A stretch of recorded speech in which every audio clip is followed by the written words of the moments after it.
جو لوگ اللہ سے انکار کرتے ہیں ہم ان کے گھروں کی چھتیں چاندی کی بنا دیتے اور سیڑھیاں بھی جن پر وہ چڑھتے، اور ان کے گھروں کے دروازے بھی اور تخت بھی جن پر تکیہ لگاتے ہیں، اور یہ سب چیزیں سونے کی بھی بنا دیتے،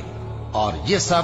دنیا کی زندگی کا تھوڑا سا سامان ہے، اور آخرت تمہارے پروردگار کے ہاں پرہیزگاروں کے لیے ہے۔ اور جو کوئی رحمان کی یاد سے آنکھیں بند کر لے یعنی تغافل کرے، ہم اس پر ایک شیطان مقرر کر دیتے ہیں تو وہ اس کا ساتھی ہو جاتا ہے،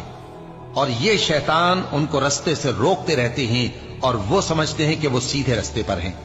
یہاں تک کہ جب وہ ہمارے پاس آئے گا تو اس شیطان سے کہے گا کہ کاش مجھ میں اور تجھ میں مشرق و مغرب کا فاصلہ ہوتا، تو برا ساتھی ہے۔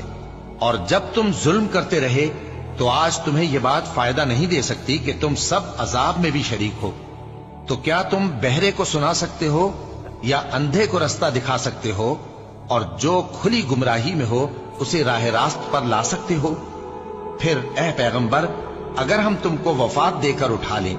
تو بھی ان لوگوں سے تو ہم انتقام لے کر رہیں گے، یا تمہاری زندگی ہی میں تمہیں وہ عذاب دکھا دیں گے جس کا ہم نے ان سے وعدہ کیا ہے، کیونکہ ہم ان پر قابو رکھتے ہیں۔